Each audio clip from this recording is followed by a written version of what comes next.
شاني. أنا القرآن رباني وعلى في الورى شاني. أنا القرآن أدبني. أنا القرآن نقاني. بسم الله الرحمن الرحيم. الحمد لله رب العالمين، حمدا كثيرا طيبا مباركا فيه. اللهم صل وسلم وبارك على سيدنا ونبينا محمد وعلى آله وصحبه أجمعين. اللهم افتح لنا أبواب الرحمة وأنطقنا بالحكمة، علمنا ما ينفعنا وانفعنا بما علمتنا وزدنا علما. ربنا آتنا من لدنك رحمة وهيئ لنا من أمرنا رشدا، وافتح علينا أنوار وأسرار كتابك، واجعلنا من أهل القرآن الذين هم أهلك وخاصتك. آمين آمين آمين آمين. اجعل جمعنا جمعا مباركا مرحوما، واجعل تفرقنا منه سالما من الشر معصوما. آمين يا رب العالمين. Bienvenue pour tous les frères et ses sœurs pour cette séance. Comme vous avez pu le constater, maintenant les cours vont devenir plus enrichissants du fait que à chaque séance, il est précédé par des ateliers de méditation. Alhamdoulilah, je me réjouis que la dernière fois, les choses se sont passées agréablement. J'étais très surpris également de la qualité de vos productions.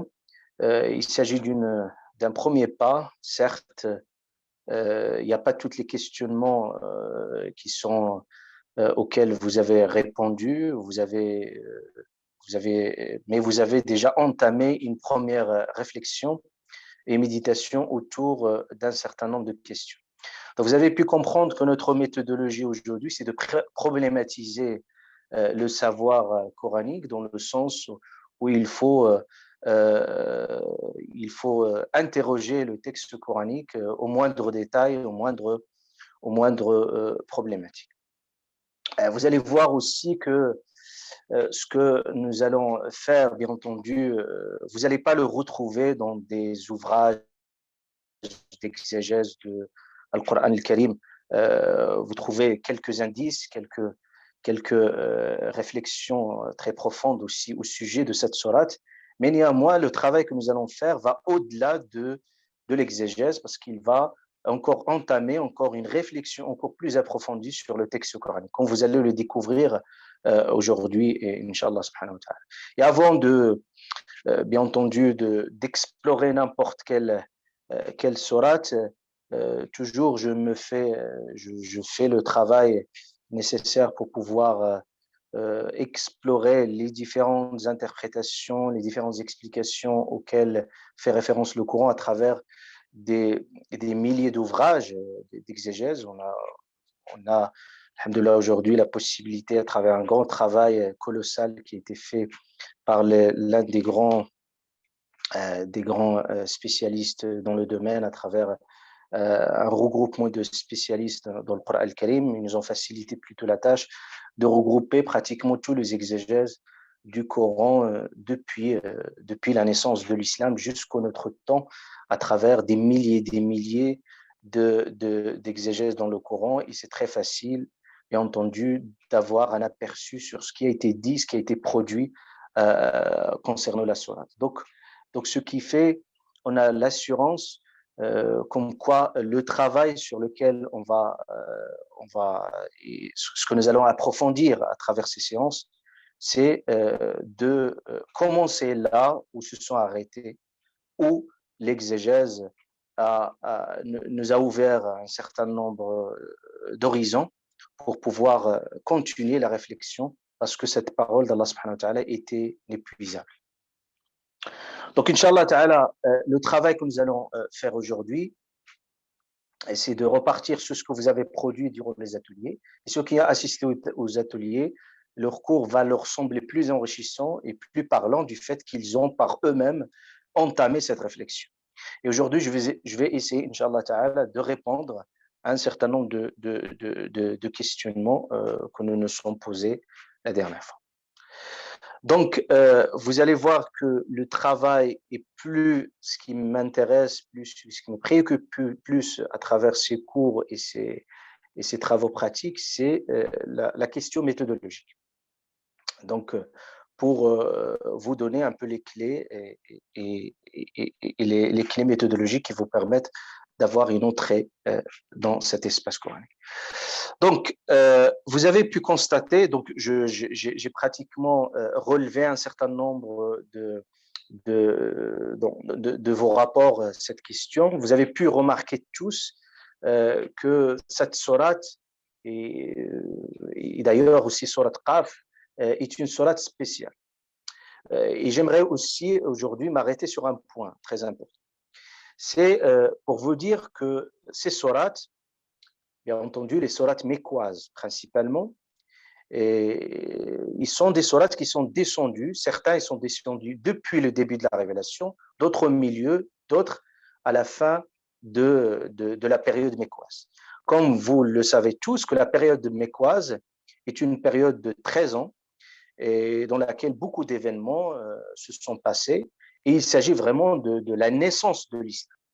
Et quand on va méditer ces sourates mécoises, ça va nous donner un aperçu sur le début de l'islam, ça va nous donner un aperçu également sur les problématiques auxquelles il était confronté notre prophète bien-aimé sallallahu alayhi wa sallam. Ça nous donne aussi les priorités de la révélation, qu'est-ce qui serait important, et ça nous donne également un aperçu également sur la temporalité et aussi sur les défis de l'époque. Et là, chaque sourate vraiment, chaque sourate, il a une identité qui lui est propre. Et vous allez voir, toutes les sourates qui vont se succéder traitent de la même problématique, qui était une problématique centrale et qui est très importante et l'un des fondements de la foi et sur lequel nous devons insister, sur lequel nous devons mettre aussi nos priorités, à savoir le dogme aussi dans ses principes, dans ses fondements, à savoir cette question de l'au-delà. Cette question de la vie après la mort, la question de la mort qui a toujours intrigué les consciences depuis l'époque, même si aujourd'hui on voit une forme aussi d'autres interrogations et les questionnements autour de la vie après la mort se posent autrement, différemment, mais ça n'empêche que la problématique de base, telle que le Coran le met en avant, est une problématique, vous pouvez le constater par vous-même.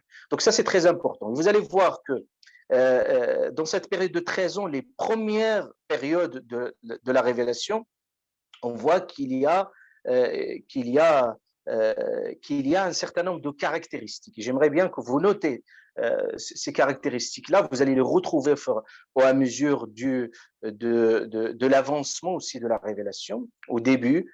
Et là, on a déjà, si vous vous souvenez, ceux qui ont assisté avec nous à Surat Iqra, au début, la première révélation, on a vu aussi Surat Al-Qalam, et vous avez pu voir également les problématiques, aussi les sujets, les thématiques qui sont abordées dans ces sourates. Et aujourd'hui, on va voir cette sourate qui s'inscrit logiquement dans la continuité de Surat Qaf. Donc, vous voyez que Surat Qaf, que nous avons abordé, cette sourate Ad-Dariyat, est vraiment, on trouve une forme de continuité, une continuité dans les mêmes problématiques, mais qui se sont posées autrement. Qu'est-ce qui caractérise particulièrement le Coran mécois, si je puis dire les sourates mécoises? Premièrement, l'intensité de leur style. Donc tout le monde a pu constater, c'est-à-dire même si on ne comprend pas l'arabe, rien qu'en entendre ces mots avec cette force, والذاريات ذروا فالحاملات وقرا فالجاريات يسرا فالمقسمات أمرا إنما توعدون لصادق وإن الدين لواقع. Sans que vraiment, sans que la personne puisse même comprendre aucun mot de la langue arabe, rien que la tonalité, donc vous ressentez une intensité dans le style. Donc ça, c'est une caractéristique de la période mécoise, c'est que toutes les sourates mécoises, ils sont caractérisés premièrement par l'intensité de leur style, la rapidité de leur rythme, donc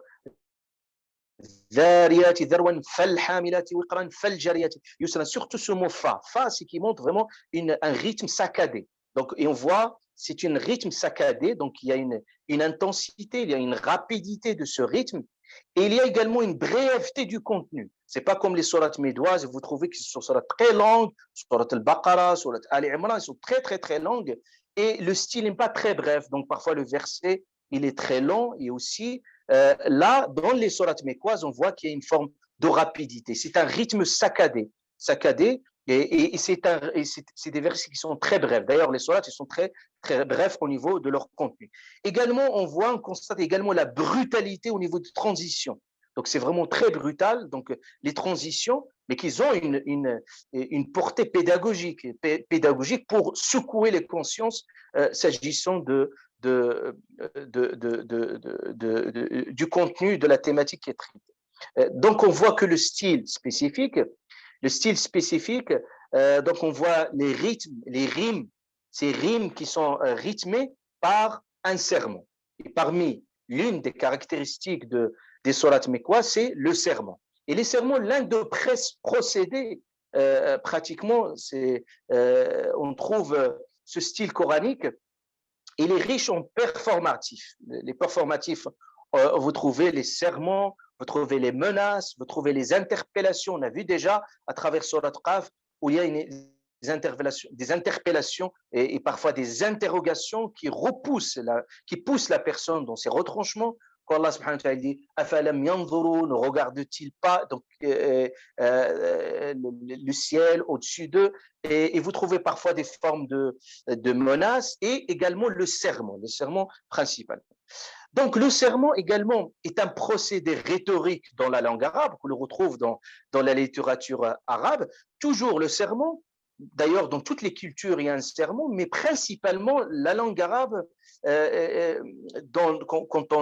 quand on analyse la poésie arabe, la littérature arabe généralement, on voit que ce procédé est très très très connu dans la langue arabe. Il fait partie de l'identité aussi de la langue arabe, ce sermon, surtout le sermon pour asserter et pour confirmer une chose très importante, et également pour magnifier des objets qui sont précieux, pour leur donner de l'importance, les mettre en valeur, les mettre en exergue. Mais souvent, ce sermon, il est sur un temps percutant et un temps emphatique pour mettre de la valeur par rapport à l'objet en question. Donc, vous avez pu comprendre, contrairement au style des sourates médinoises, vous allez le voir si on aura l'occasion de méditer l'une des sourates médinoises, on trouve que c'est un style qui est plus doux, plus long, parce qu'on s'adresse à une communauté des croyants. En principe, ce temps ici dans la sourate mécoise, c'est un temps offensif. C'est un temps offensif qui se justifie. Par quoi?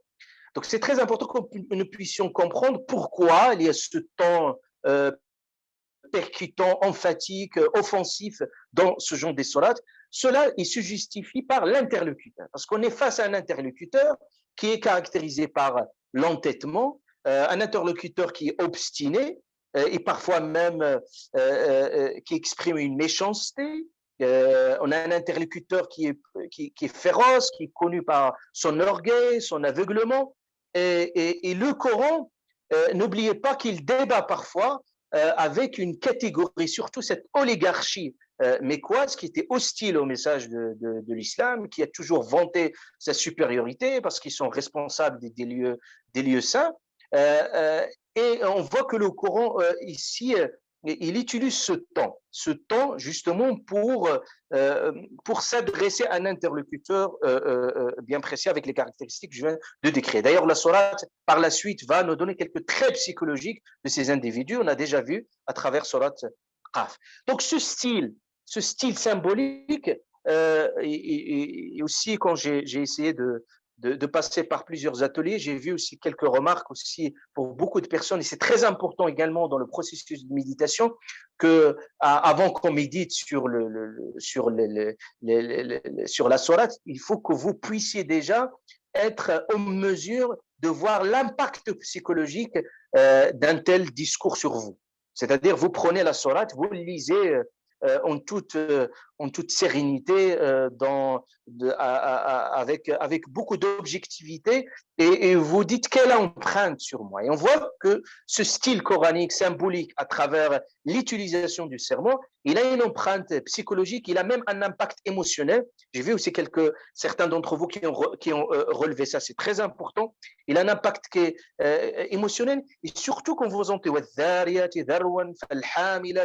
ça repousse l'interlocuteur dans ses retranchements, et ça le met face à ses contradictions, parce que là, c'est comme d'un seul coup, vous faites un rideau, vous ouvrez tout l'univers dans toute sa puissance, le vent, quand vous entendez rien que cette voix du vent est très impressionnante et très percutante pour l'individu.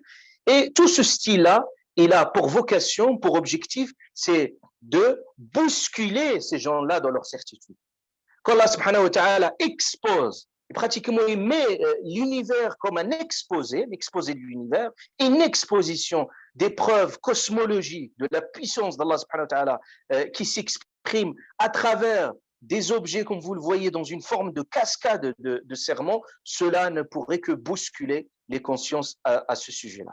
Donc, dans le Coran, un serment est d'une manière générale, soit justement, c'est une affirmation solennelle, donc c'est un temps solennel, pour attester de la véracité d'un fait, ou vous trouvez dans le Coran pour qu'Allah subhanahu wa ta'ala va authentifier la sincérité de sa promesse, subhanahu wa ta'ala, ou de son engagement, subhanahu wa ta'ala.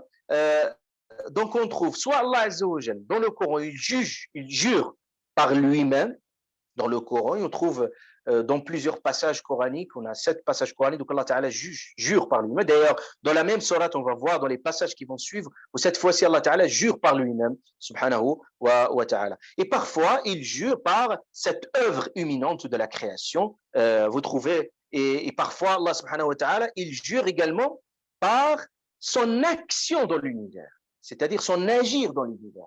Vous trouvez qu'Allah subhanahu wa ta'ala, il dit, par exemple, par le ciel qu'il a édifié. Donc, il parle de l'édification du ciel, son action dans l'univers, subhanahu wa ta'ala. Par la terre qu'il a étendue, par l'âme qu'il a modelée. Donc, vous trouvez également qu'Allah, subhanahu wa ta'ala, aussi, il jure également pour son action dans l'univers. Donc, nous savons, et c'était la question que nous nous sommes posées au premier abord, que le serment ne se fait que sur les choses qui sont grandes et qui sont majestueuses. C'est pour ça, nous, en tant qu'être humain, il nous est interdit, bien entendu, formellement, de jurer par autre chose, pour jurer par quelqu'un, à part Allah subhanahu wa ta'ala. Donc, maintenant, la question qui se pose, quelle est la portée de ce serment d'Allah azza wa jal par sa création?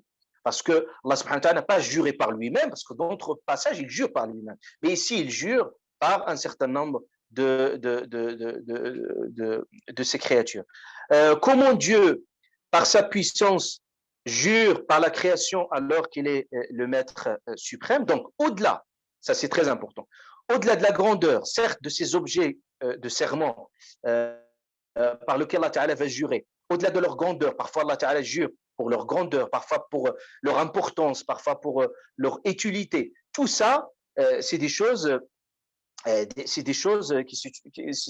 qui sont vraies.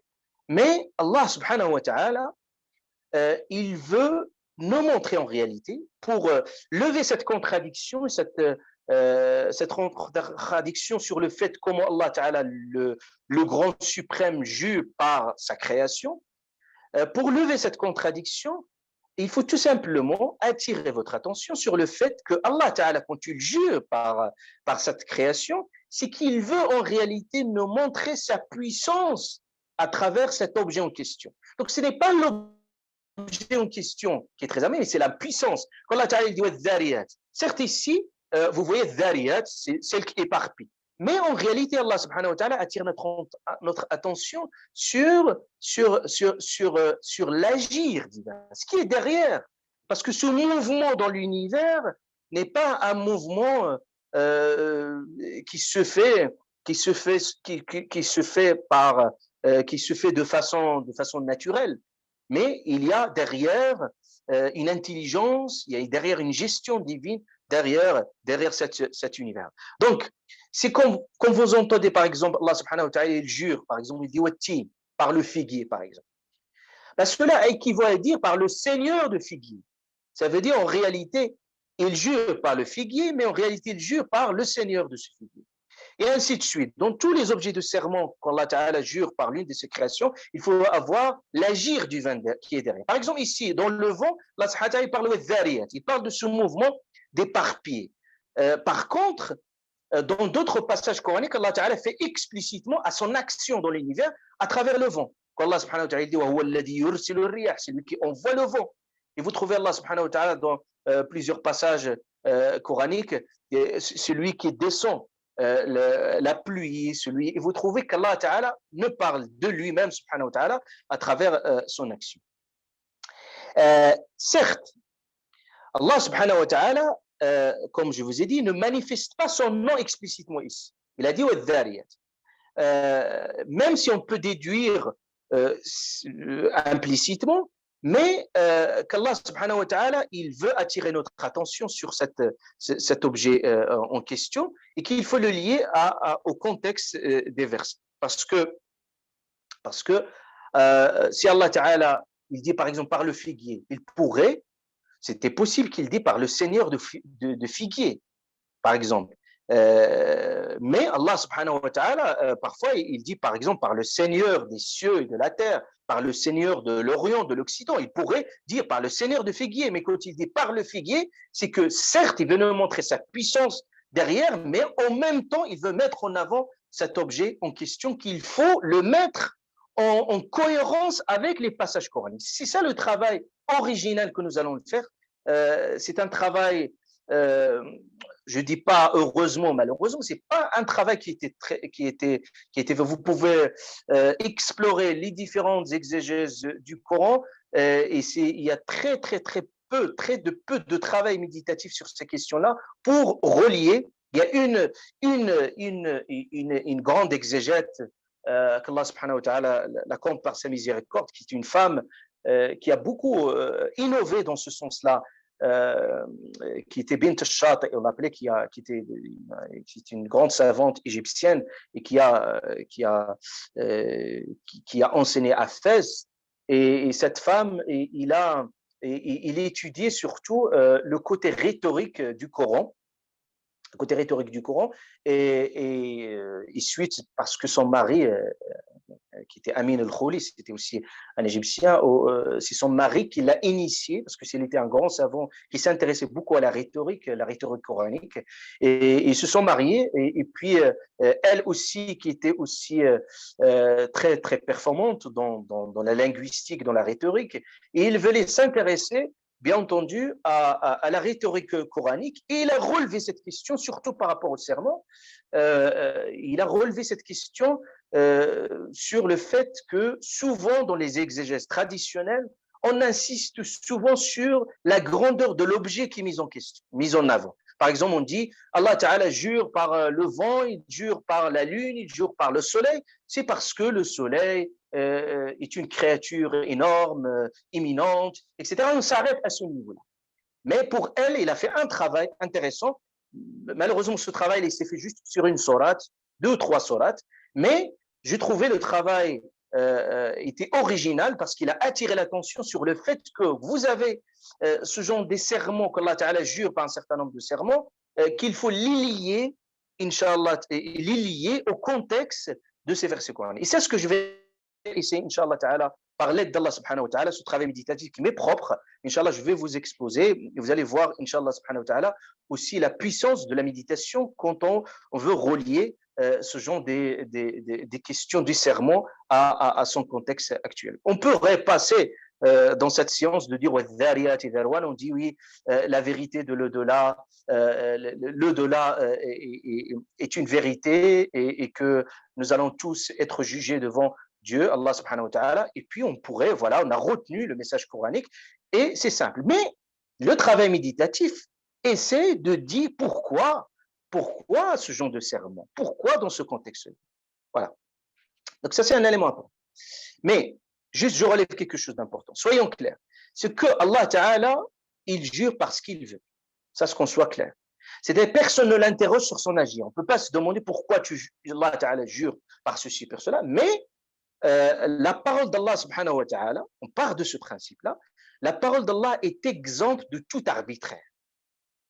Il n'y a pas la loi de l'aléatoire dans le Coran. Ça veut dire que vous ne trouvez pas juste un petit mot, je ne dis pas un petit mot, juste une petite lettre n'est pas au hasard dans la construction grammaticale du Coran. Le Coran, c'est pas n'importe quel livre, c'est pas n'importe quel auteur qui pourrait parfois outrepasser, qui pourrait parfois rajouter des choses, enlever des choses, parfois tenir compte de certaines contraintes qui y est hostile. Non, on est là face à l'absolu, on est face au texte coranique. Donc c'est vraiment, nous abordons le texte coranique comme n'importe quel livre, quel texte, et que Allah Ta'ala s'exprime de cette façon ou d'une autre. Non, qu'Allah Ta'ala, quand il s'exprime de cette façon-là et de cette manière-là, il utilise ce mot-là, il utilise cette phrase-là, il met ça en avant, il fait reculer cette phrase, c'est quelque chose de très important et quelque chose de constructif, mais cela, il faut user d'efforts d'interprétation. C'est ce que nous allons faire, Inch'Allah subhanahu wa ta'ala. Donc, il est très important dans ce processus de méditation, si vous retenez juste cela, c'est très important, et à travers les travaux de groupe que je vous ai demandé de faire, c'est justement pour vous inciter à faire ça, c'est d'interroger l'utilité et la fonction du sermon d'une sourate. Le sermon dans une sourate, il faut toujours se poser la question, c'est quoi cette utilité, c'est quoi son objectif, c'est quoi son fonction. Donc, le sermon ne sert pas juste uniquement à mettre en avant la grandeur, mettre en exergue la grandeur d'un tel objet ou d'une telle création. Non, la fonction du sermon, retenez bien ça, Inch'Allah Ta'ala, c'est quelque chose qui va vous accompagner tout au long de votre processus de méditation. Le sermon, je vais relever aujourd'hui juste deux fonctions qui sont très importantes. Le sermon, il a une fonction dissuasive et il a une fonction persuasive. Il a une fonction dissuasive. Je pense que certains, ils ont relevé un petit peu cet aspect-là, un aspect persuasif. Rien, je ne vous demande même pas d'aller et de méditer le contenu de ces versets. Rien, le fait d'entendre la succession de ces sermons qui sont rythmés par le fa, comme je vous ai dit, ces cascades de mots qui sont forts et qui sont marqués par leur tonalité qui est forte, on perçoit naturellement et instinctivement, on perçoit la gravité de la situation. Ça veut dire on sent la solennité du moment. Donc on sent vraiment la puissance de ces mots. Donc ce discours offensif, il vise, je veux dire, à contrebalancer le mensonge qui était flagrant. Donc là, on a vraiment un discours dissuasif, surtout pour contrebalancer ce mensonge qui est flagrant au sujet de la vérité de l'au-delà. Cela montre quoi? Cela montre que le Coran, il adapte son discours et le réajuste en fonction de l'interlocuteur. C'est-à-dire, il y a une différence quand Allah subhanahu wa ta'ala, par exemple, s'adresse à ceux qui accueillent son message avec bienveillance et avec douceur, vous trouvez là un autre style et une autre attitude face au texte coranique. Et d'ailleurs, le discours coranique est autre, il est très différent. Et entre ceux qui s'aveuglent, qui traitent cette vérité du mensonge, parfois avec beaucoup de mépris, parfois avec beaucoup de moquerie, beaucoup d'orgueil. Donc, face à cet entêtement qui est injustifié, d'un interlocuteur, comme j'ai relevé tout à l'heure, obstiné, ben le sermon il a une fonction dissuasive. Pourquoi? Pour briser l'ego de ces personnes-là, pour sceller leurs mensonges et leur argumentaire. D'ailleurs, le Coran aussi va aller encore plus loin quand il va décrire dans les versets qui vont suivre, comme je vous ai dit, leur motivation aussi, pourquoi ils sont dans ce rejet. On a relevé déjà une dans Surat Qaf. Donc, qu'est-ce qu'on ressent quand on écoute ces sermons, juste dans cette fonction dissuasive? On ressent la puissance des mots. وَالذَّارِيَاتِ ذَرْوًا فَالْحَامِلَاتِ وِقْرًا فَالْجَارِيَاتِ يُسْرًا فَالْمُقَسِّمَاتِ أَمْرًا. Donc on sent la puissance des mots, on sent leur portée émotionnelle forte, et on sent également une démesure de la part de ses détracteurs. C'est-à-dire, c'est comme on se dit, est-ce possible des gens, c'est Allah Ta'ala, subhanahu wa ta'ala, il s'exprime de cette façon, avec cette tonalité forte pour un sujet croyant. Quand il entend ça, ça le met dans une forme de chagrin parce qu'il se dit, mais ces gens-là, ils sont vraiment dans une démesure complète par rapport à cette vérité qui est tellement évidente et éclatante de cette puissance d'Allah.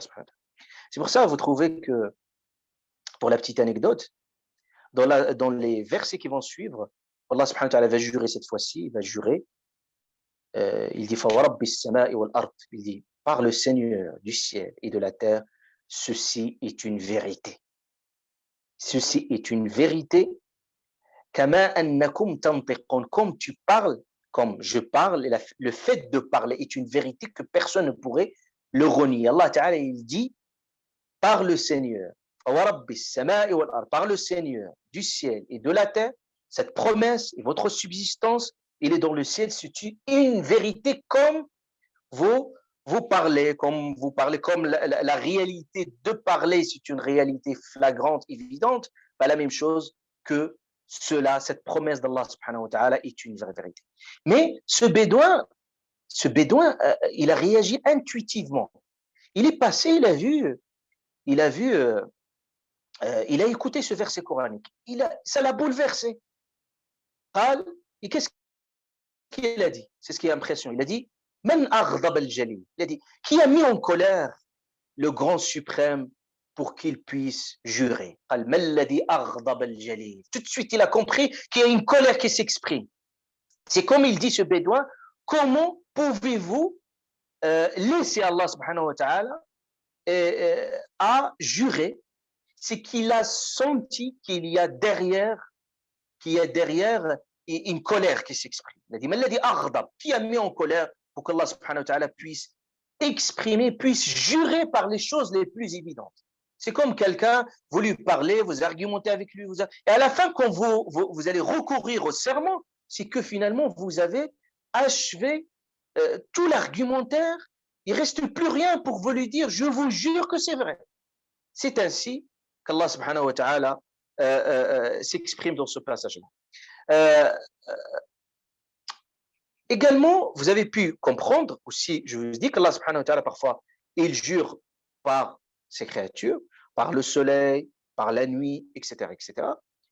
Parfois, je vous ai dit qu'il ne jure pas par ses objets, mais il jure par leurs fonctions ou leurs caractéristiques. Par exemple, وَالضُّحَى وَاللَّيْلِ إِذَا سَجَى. Allah Ta'ala, il dit par la nuit, mais pas n'importe quel moment. Saja, quand la nuit devient de plus en plus obscure. إِذَا سَجَى. Parfois, Allah Ta'ala jure, comme je vous ai dit, par un phénomène de la nature, sans le nommer explicitement, comme c'est le cas ici. وَالذَّارِيَاتِ, celle qui éparpille. Donc, l'une des interprétations, c'est le vent, la plus palpable et la plus forte. J'ai vu dans certaines traductions par les ouragans, je ne sais pas d'où, tous les exégèses, aucun exégèse, très rare, pratiquement on a 90% des exégèses parlent soit du vent, soit de la fonction, mais jamais de l'ouragan. Je ne sais pas qui a traduit, qui s'est permis de traduire par l'ouragan, et le mot ouragan n'apparaît pas. Donc, il faut respecter le texte coranique. Et au moins, s'il y a une forme, par exemple, de réajustement dans le texte, il faut l'introduire en bas de page pour dire oui ici. Parce que Allah Ta'ala met ici en avant, bien entendu, la fonction.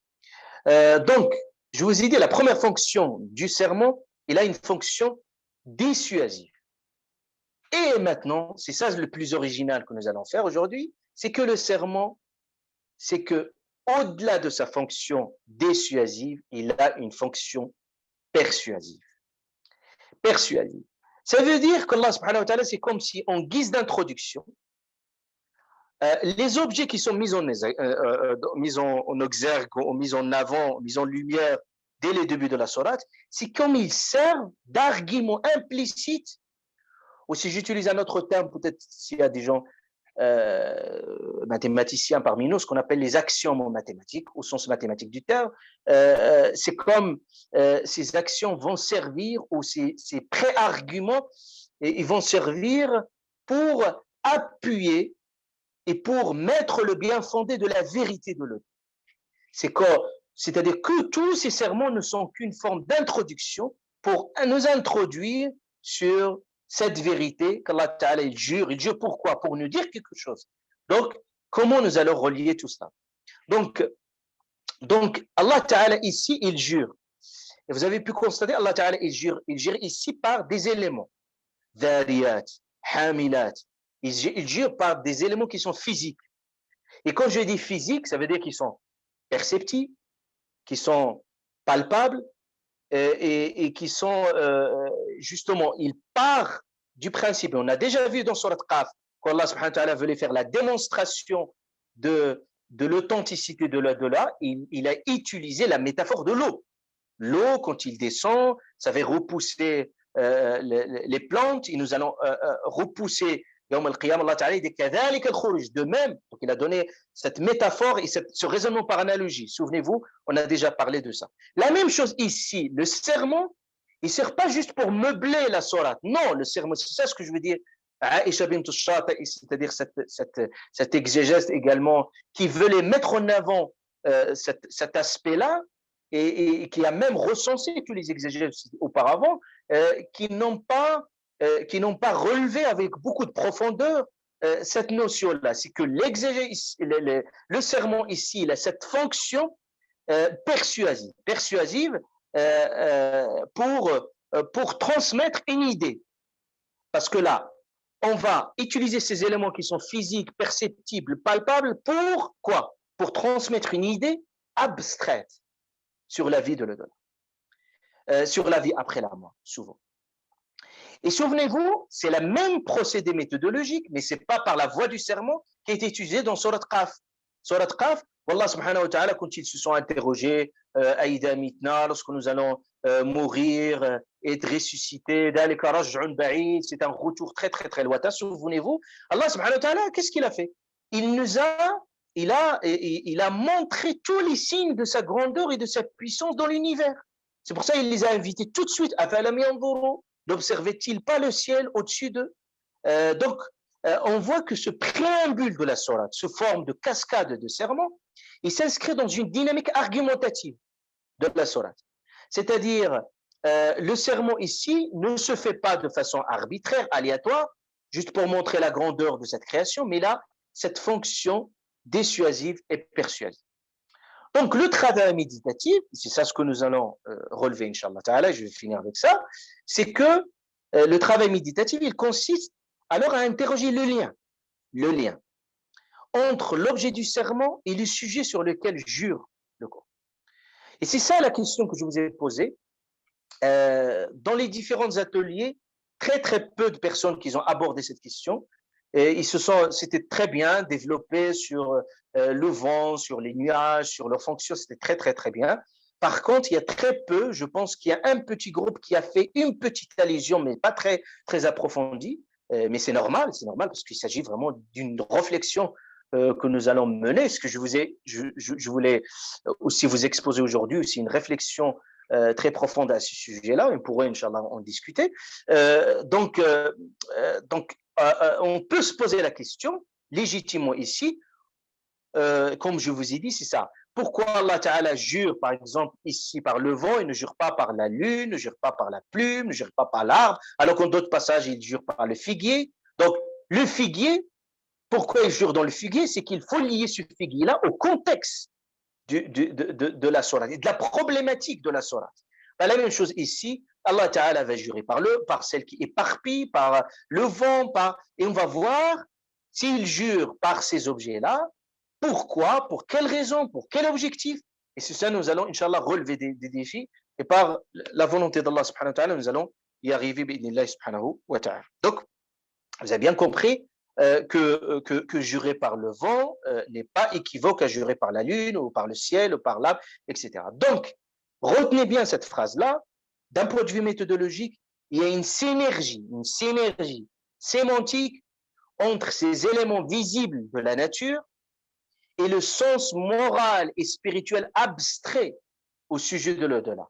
C'est qu'Allah Ta'ala veut interpeller notre conscience et il va utiliser cette pédagogie coranique très forte et très originale, justement pour partir de ces éléments visibles de la nature pour transmettre un sens moral et spirituel plus abstrait, surtout s'agissant de l'au-delà. Parfois, ce qu'on appelle dans les procédés du serment, ce qu'on appelle la podose. La podose, c'est finalement pourquoi on jure. Si on puisse dire en langue arabe, jawab al-qasam, la réponse du serment. En langue française, on utilise cette expression, la podose du serment.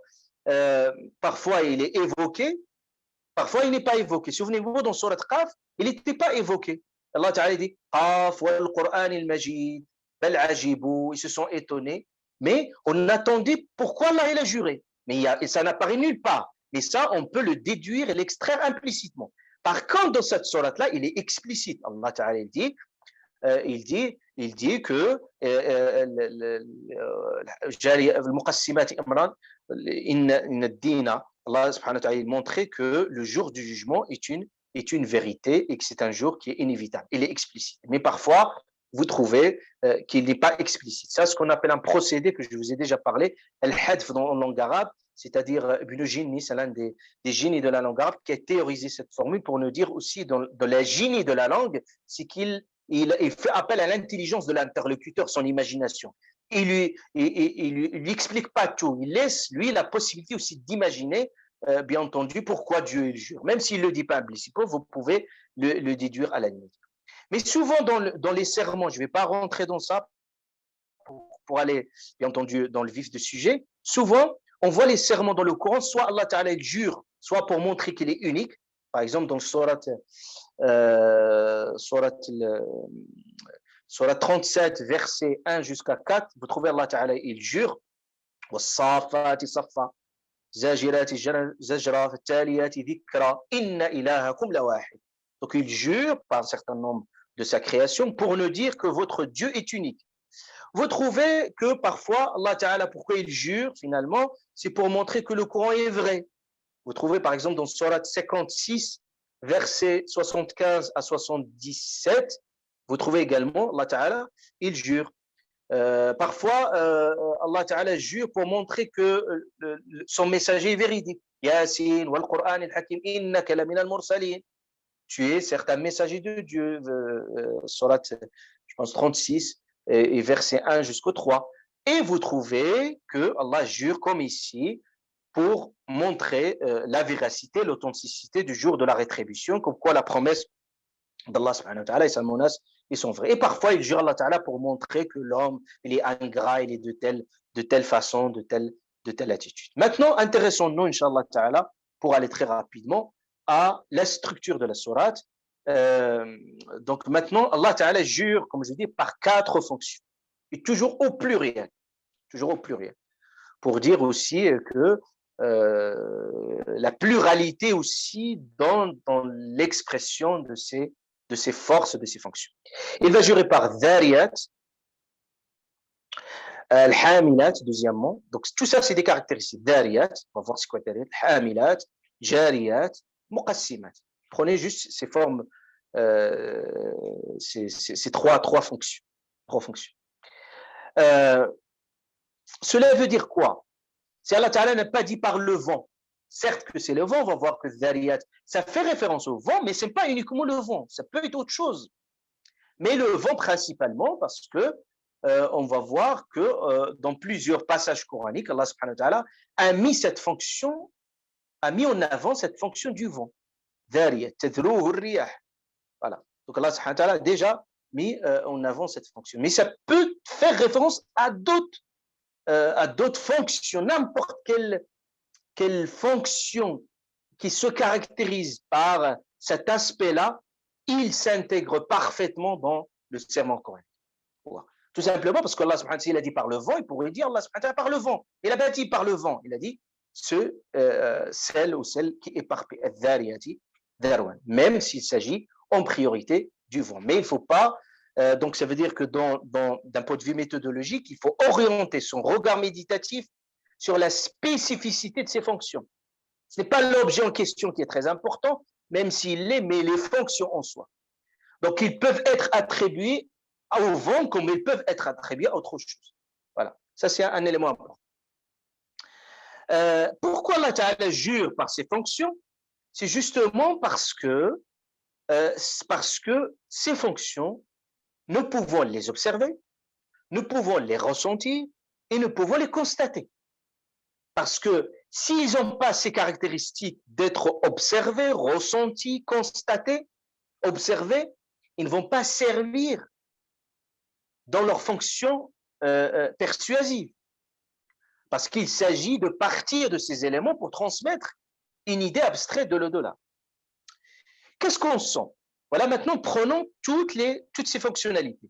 Dhariyat, le mouvement. On sent quoi, principalement? On sent, premièrement, si on les reprend tout l'ensemble de ces 4 fonctions, on sent vraiment, si on peut dégager même un champ sémantique de la sourate. On sent quoi? On sent la force.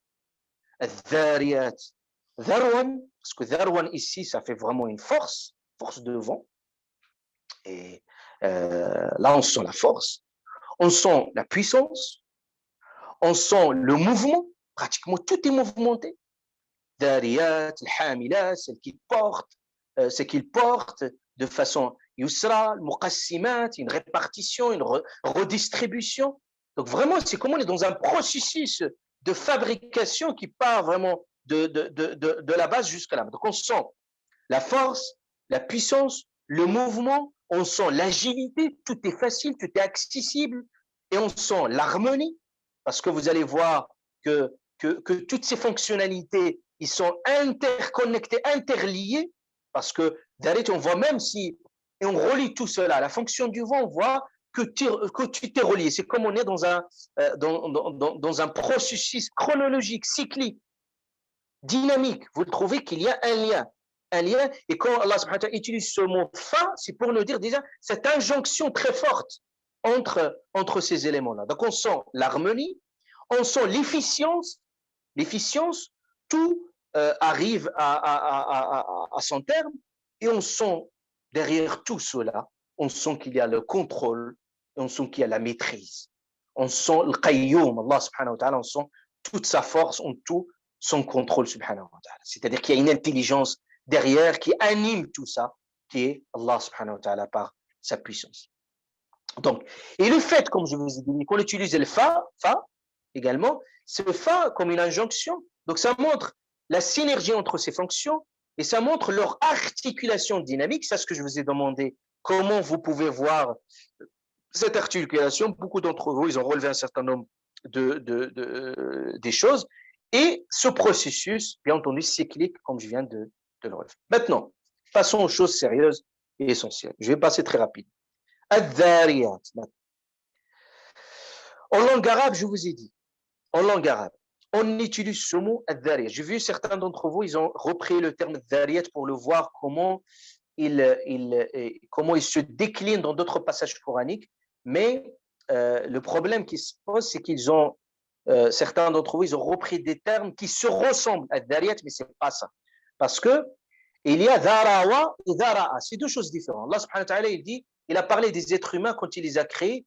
Il a dit, ya dhara'ukum fi, quand Allah ta'ala nous a créés, il nous a éparpillés. Ça, c'est certes le mot éparpillé, mais ce n'est pas ça le mot, ça c'est le mot dhara'a. Mais par contre, ici, dhariyat, c'est le mot, le verbe.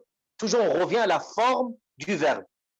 En langue arabe, c'est un procédé classique. Quand on a n'importe quel nom, on doit revenir à sa forme verbale. Parce qu'à partir de la forme verbale, qu'on peut avoir sa racine. Donc, ici, al-dhariyat, ça ne vient pas de dhara'a, et ça vient de dharawa, avec le waw. Et dhara'a, c'est certes éparpillé, mais par contre, dharawa, en plus d'éparpillé, rassemblé et éparpillé. Voilà. Il y a les 2 fonctionnalités. Donc, la fonctionnalité, et qui sont concomitantes. S'ils ne sont pas concomitantes, on ne peut pas utiliser dans la langue arabe le mot al-dhari. Parce qu'Allah Ta'ala va utiliser dans d'autres passages coraniques la fonction du vent, mais c'est juste sa fonction d'éparpiller. Donc en fait, quand on dit Celle qui éparpille n'est pas suffisante. Celle qui rassemble et éparpille. C'est deux fonctions. Parce que celle qui éparpille, on va voir Allah Ta'ala dans... Certains d'entre vous, ils ont relevé cette sourate, une autre sourate qui est le Mursalat. Le Mursalat où Allah Subhanahu wa Ta'ala dit وَالْمُرْسَلَاتِ عُرْفًا فَالْعَاصِفَاتِ النَّاشِرَاتِ نَشْرًا, c'est-à-dire النَّاشِرَات, c'est celle qui éparpille. Donc ça montre la précision de la langue arabe. Je pense que l'un d'entre vous qui a relevé ça, je trouvais que c'était très intéressant, c'est la même chose dans la langue arabe, c'est le même mouvement qu'utilise un jardinier. Vous voyez, quand il prend son balai comme ça, il fait éparpiller les graines, c'est ça exactement l'illustration parfaite, ce que ça veut dire dharawa en langue arabe. D'ailleurs, dans le dialecte, ceux qui connaissent dans le dialecte, surtout maghrébin, on dit iderri. Iderri, c'était quelqu'un qui fait cette fonction-là, un jardinier. Et même quand on dit voilà, rajouter un peu de, je sais pas, de sauce, on dit derri, ça veut dire dans le sens qu'il faut un peu utiliser ce mouvement pour éparpiller. Donc, l'éparpille, c'est rassembler, éparpiller. Donc, je ne vais pas revenir à la fonction du vent, vous l'avez très bien relevé, comment le vent permet la pollinisation, comment il disperse le pollen, également les fonctions du vent. Je ne vais pas également le revenir parce qu'Allah Ta'ala, les vents, les qualifie comme Allah Ta'ala parlait du vent comme la waqih ici au sens de féconder. À l'opposé, vous allez voir qu'Allah Ta'ala utilise le vent qui est violent et qui est destructeur. Vous avez tous relevé aussi la fonction du vent, c'est comment il peut être doux. Allah Ta'ala même utilise une expression pour qualifier le vent d'une bonté, comme l'être humain d'une bonté. La même chose, il a dit un vent d'une bonté. Et par contre, le vent violent, Allah Ta'ala, regardez comment il l'a nommé. Il a nommé le vent stérile. Ça veut dire, comme l'autre, il est la waqih qui féconde, qui donne de la pluie, l'autre, il est stérile. Il est venu pour punir, comme Allah Ta'ala va utiliser. D'ailleurs, le vent, vous allez le voir, qu'Allah Ta'ala va, cette fois-ci, l'utiliser dans cette même sourate, mais aussi dans sa fonction destructrice, surtout pour le peuple de Ad, dans cette même sourate. Donc, je ne vais pas revenir également sur la fonction du vent, facteur d'oxygénation de l'eau, comment il fait déplacer un certain nombre d'objets, comme les oiseaux, dans le processus de migration. Vous trouvez également, certains d'entre vous, ils ont relevé cela. Abdullah ibn Omar, il disait, en fait, le vent, dans le Coran, il est de 8 sortes. Il a dit 4 sous forme de miséricorde, et 4 sous forme de châtiment. Il dit parmi les descriptifs de vent de miséricorde, Allah Ta'ala, il a parlé de nashirat, c'est qu'il disperse. Il parlait de mubashirat, parfois Allah Ta'ala utilise la caractéristique du vent comme bashirat, ce qui annonce de bonnes nouvelles. Quand les gens voyaient le vent qu'il arrive, du nuage, ils se disent, peut-être il y a de la pluie.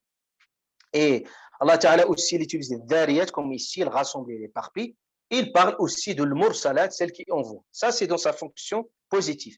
Dans sa fonction négative, il relève dans le Coran, quand Allah Ta'ala l'utilise au sens du châtiment, et il parle de l'asifat, c'est-à-dire au sens d'ouragan, qasif, c'est-à-dire au sens d'une tornade. Il parle aussi de sarsar. Sarsar, si vous entendez, sarsar qu'on entend, surtout pour le peuple de Ad, c'est comme une forme de tempête, qu'on entend ce son du vent un peu cette voix très grave, ça. Et puis il utilise aussi le mot stérile. Je rappelle également, juste entre parenthèses, que Allah subhanahu wa ta'ala a mis le vent au service d'un prophète qui était Sulayman alayhi salam. Imaginez-vous, Allah ta'ala lui a donné, c'est comme lui a délégué le pouvoir du vent qui obéit à son commandement. C'est-à-dire, tajri bi amri. Allah ta'ala n'a jamais délégué. Il lui a donné ce pouvoir qu'il dit au vent de se déplacer, soit pour se déplacer lui, soit pour déplacer des objets. Et ça, c'est très important de le redire. Également, vous allez voir comment un vent, dans sa légèreté, puisse déplacer des montagnes, des nuages parfois, dans leur lourdeur. Donc, ça, c'est très, très important de le relever ici. Maintenant, Arrivons à la question. Celle qui est parfaite, on va revenir, on va s'arrêter. On m'excuse même si je dépasse le temps, parce que c'est très important qu'on puisse finir cela. Maintenant, éparpiller Dhariyat, quel lien entre, et c'est ça le travail original que nous allons faire, Inch'Allah Ta'ala, vous allez le continuer, quel lien entre Dhariyat, rassemblé, éparpillé, avec la question de l'au-delà, la question de la vie après la mort. Pour répondre à cette question, nous devons tout d'abord, on ne peut pas répondre à cette question si on n'a pas sculpté le Coran verset par verset. Si on n'a pas les versets coraniques qui tournent dans notre tête comme une synergie, comme une symbiose, c'est impossible d'avoir ce travail méditatif. Pourquoi le Coran renvoie au Coran, ou plusieurs passages coraniques. Mais maintenant, je vais faire un travail pédagogique pour vous expliquer ça. Rappelez-vous l'étonnement. Vous vous souvenez dans Surat Qaf, on a parlé de l'étonnement des négateurs au sujet de l'Ajibou. Ils se sont étonnés de quoi? Ils ont dit, est-ce que nous allons mourir, nous allons devenir poussière et des os? Est-ce que nous allons être à nouveau ressuscités? C'était ça leur étonnement. On va voir dans d'autres passages coraniques, Allah subhanahu wa ta'ala explique leur position. Dans un autre verset coranique, il dit Allah subhanahu wa ta'ala, par exemple dans Surat 36, verset 7, Surat 36, verset 7, Allah subhanahu wa ta'ala dit, et ceux qui ne croient pas dire, voulez-vous qu'on vous montre un homme qui vous prédise que lorsque vous serez complètement désintégré, et là on utilise cette expression, complètement désintégré, désintégré, vous prenez un tissu, vous le déchirez. Donc il disait, comment nos corps ils sont complètement désintégrés, déchirés, vous reparaîtrez. C'est-à-dire, comment cet homme-là, est-ce qu'on ne vous indique pas un homme, il traitait de folie, qui vous dirait que vous serez un jour complètement désintégré et vous reparaîtrez sans nul doute en une nouvelle création. Ça, c'est un raisonnement. On va aller dessus. Un autre passage coranique plus explicite. Dans Surat 56, versets 47-50. Il disait, quand nous mourrons et serons poussière et ossements, serons-nous ressuscités ainsi que de nos ancêtres, de nos anciens ancêtres? Il disait, comment est-ce possible? Nous et nos anciens ancêtres, nous allons devenir des poussières, des ossements, et nous allons être ressuscités? Et regardez leur réponse coranique. Qu'est-ce qu'Allah Ta'ala dit? En vérité, dis-leur, en vérité, les premiers et les derniers seront réunis pour le rendez-vous d'un jour connu. Donc, soulignez avec moi le mot réunis. Et toujours mettez dans votre tête la question de Dhariyat, quelque chose d'éparpillé, qu'on réunit, qu'on rassemble. Donc, réunir pour le rendez-vous d'un jour.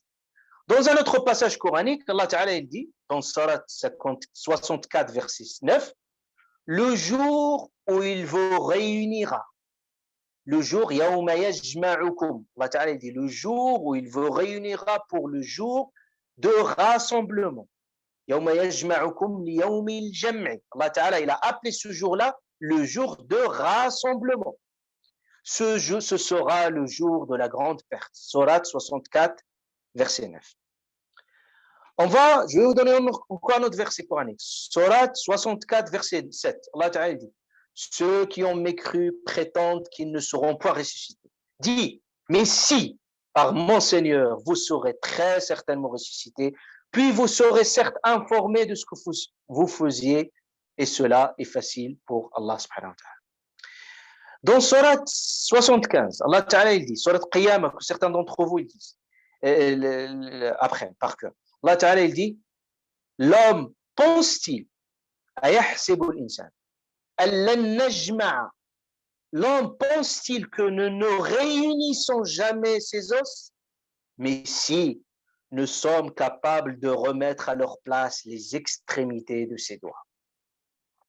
Donc à travers ces versets coraniques, sans s'étaler, vous constatez qu'à travers ces versets coraniques, l'étonnement de ces gens-là, il émane du quoi? Il émane du fait de l'impossibilité de réunir les os qui sont éparpillés, dispersés.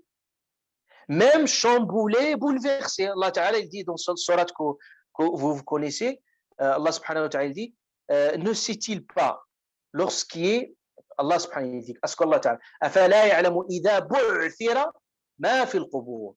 Ne sait-il pas, c'est-à-dire Allah Ta'ala, que lorsqu'il est dans les tombes sera bouleversé. Bu'thir, c'est-à-dire quand vous prenez des papiers et vous chamboulez tout, vous bouleversez tout, c'est ça bu'thira. C'est-à-dire Allah Ta'ala, ici, il leur dit, est-ce que vous savez que Allah subhanahu wa ta'ala ne sait pas cela? Et dans cette même perspective, rappelez-vous, quand Allah Ta'ala veut les montrer la démonstration de la possibilité de l'au-delà à Sayyidina Ibrahim alayhi salam, qu'est-ce qu'il lui a dit? Retenez-vous. Et quand Abraham dit, Seigneur, montre-moi comment tu ressuscites les morts, Allah dit, ne crois-tu pas encore? Si, dit Ibrahim, mais que mon cœur soit rassuré. Qu'est-ce qu'il lui dit Allah Ta'ala? Regardez, pour lui faire la démonstration, il lui dit, prends donc, dit Allah, 4 oiseaux, apprivoise-les et coupe-les, et puis sur des monts séparés, mets-en un fragment, ensuite appelle-les. Donc vous voyez, éparpillé, c'est qu'il lui demande de les couper en morceaux, mettre la tête, par exemple, dans une telle, un fragment, par exemple, dans une telle montagne, et un fragment de l'autre. Qu'est-ce qu'il lui a dit? Il lui a dit, puis sur des monts séparés, mêlés, maisons en fragments, puis ensuite appelle-les. Ils viendront à toi en toute hâte. C'est-à-dire, ils viendront, ils viennent en toute hâte. Et sache qu'Allah est puissant et sage. Et quand il les a appelés, Ibrahim alayhi salam, ils sont revenus éparpillés et rassemblés. Donc vous avez bien compris pourquoi le Coran insiste sur cette fonction du rassemblement, d'éparpillement, pour dire au même titre que cette fonction, vous l'observez dans l'univers, à travers le vent ou autre objet qui rassemble, qui éparpille, Allah peut rassembler tous ces éléments éparpillés le jour du jugement. Donc ça, c'est la première. Vous avez bien compris maintenant la première fonction. Maintenant, deuxième fonction, je vais aller très rapidement. Par les porteurs de fardeau. Ici, on fait référence au nuage. Je ne vais pas revenir au nuage, vous trouvez dans le Coran, Allah Ta'ala parle. Et porteur, Allah Ta'ala utilise cette image, très belle image, d'une mère qui porte son enfant. C'est-à-dire qu'au même titre, le processus de procréation, un sperme, il féconde, vous oubliez, n'oubliez pas qu'Allah Ta'ala parlait du vent qu'il féconde. C'est-à-dire au même titre, le processus de procréation, un sperme, il féconde l'œuf pour donner naissance au fœtus. Allah parlait du vent qui féconde et les nuages qui sont porteuses. Allah Ta'ala dit As-sahab al-thiqal. Dans un autre passage coranique, il parlait des nuages porteuses, comme ça. La même expression. As-sahab, les nuages porteuses. Comme on parle des mers porteuses. Sia, sahab al-thiqal. Il porte quoi? Il porte l'eau, il porte plein de choses. Donc le fait que le Coran insiste sur cet aspect de la nature des nuages, pourquoi il insiste sur les nuages qui portent? Allahu a'lam. C'est ça le travail de méditation que je vais vous exposer, Inch'Allah Ta'ala. C'est une référence implicite à la terre qui porte les individus le jour du jugement. Cette terre qui porte et qui a porté des milliards, des milliards des êtres humains, ils portent leurs ossements, ils portent leurs traces dans cette terre. Pourquoi? C'est pour cette raison Allah Ta'ala a nommé ce jour du jugement le jour d'Alika Yawmul Khuruj, le jour de la sortie. Pourquoi?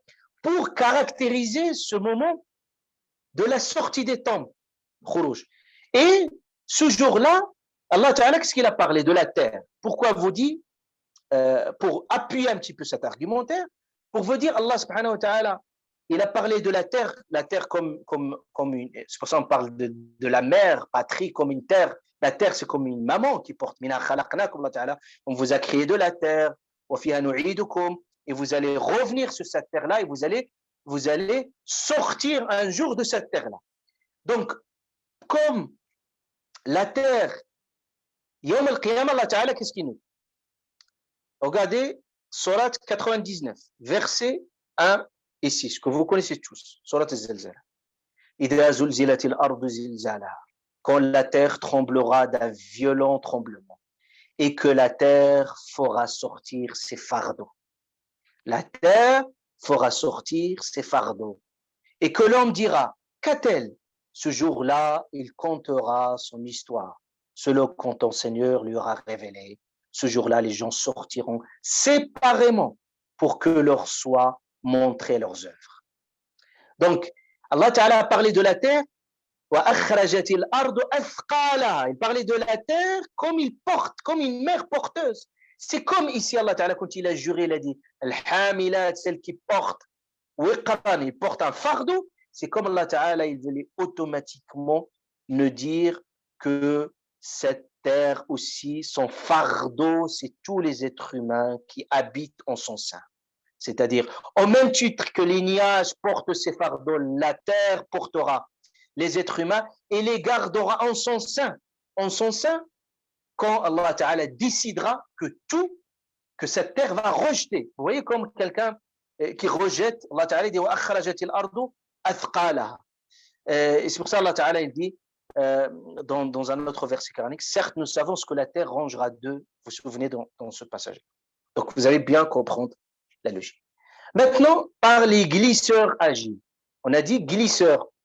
On a parlé des bateaux, on a parlé aussi que ce verset peut inclure les avions, peut inclure n'importe quel mouvement de glissement, courir, glisser, mais de façon agile. Yusran, de façon agile.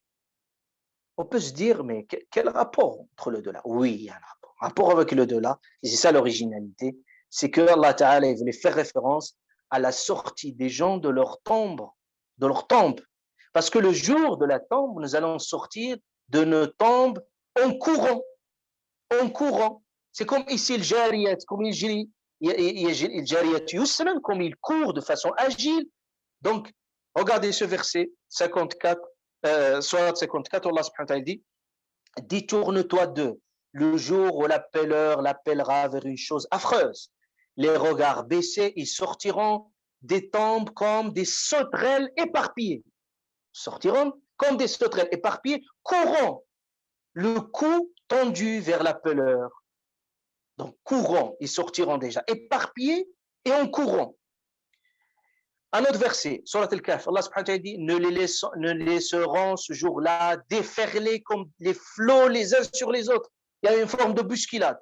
Et on soufflera dans la trompe et ne les rassembleront tous. Surat Al-Qari'a, que vous connaissez, Al-Qari'a, le fracas. Qu'est-ce que le fracas? Al-Qari'a. Qui te dira qu'est le fracas? C'est le jour où les gens seront comme des papillons éparpillés et les montagnes comme la laine cardée. Donc, les gens, c'est comme Allah Ta'ala leur dit, c'est comme les gens peuvent se demander comment est-ce possible de regrouper tout ce monde? Comment est-ce possible d'organiser ce jugement avec tous les êtres? Allah Ta'ala leur dit, au même titre que vous voyez les bateaux, les avions, tout ce qu'Allah Ta'ala a mis, les astres, naviguer en toute facilité, en toute agilité, le jour du jugement, Allah réunira tout ce monde-là sans la moindre difficulté. C'est pour ça Allah Ta'ala, toujours il dit, revenez-vous dans Surat Qaf, au dernier verset, qu'est-ce qu'il dit? Ce jour pour rassembler les êtres, pour nous, est facile. Et c'est là la même chose, Allah Ta'ala dit, al-jariyat qui court facilement en toute agilité. Et à la fin, bien entendu, al-muqassimat amran, donc cette répartition pour faire référence le jour du jugement où Allah subhanahu wa ta'ala va répartir équitablement il va juger entre les êtres en toute équité et donc je m'arrêterai là. J'ai pris beaucoup de temps parce qu'il s'agit vraiment d'un sujet très très très important et puis Allah subhanahu wa ta'ala à la fin il jure, il dit ce qui vous est promis est certainement vrai et la rétribution arrivera certainement. Donc ça veut dire qu'Allah subhanahu wa ta'ala il insiste sur quelque chose de très important. Est-ce vrai? Est-ce que c'est vrai? Parce que toujours naturellement, dans une promesse, on se pose la question suivante. Est-ce vrai? Est-ce réalisable? C'est qu'Allah Ta'ala répond à ces deux problématiques. Et quand on dit quelque chose de vrai, que s'il est réaliste et réalisable. C'est ça. Même dans Sidr, Allah Ta'ala parlait Sadiq authentique, et dans la langue arabe, on dit As-Sidr, c'est celui qui conforme à la réalité. C'est quelque chose qui conforme à la réalité. C'est ça, Sidr. Donc, est-ce vrai? Est-ce réalisable? Donc, ça veut dire qu'il y a un démenti de la vérité. Allah subhanahu wa ta'ala jure pour dire que c'est vrai. Et en plus de cela, que c'est bien réalisable et que vous allez le voir, cette promesse. Voilà. J'avais beaucoup de choses à relever. dans ce projet de méditation, mais je m'arrêterai, Inch'Allah, subhanahu wa ta'ala, et je m'excuse pour ce grand développement, parce qu'il le mériterait. Inch'Allah, barakallahu fikum, subhanakallahumma wa bihamdika, ashhadu an la ilaha illa anta, astaghfiruka wa atubu ilayk. Subhana rabbika rabbil izzati amma yasifun, wa salamun alal mursalin.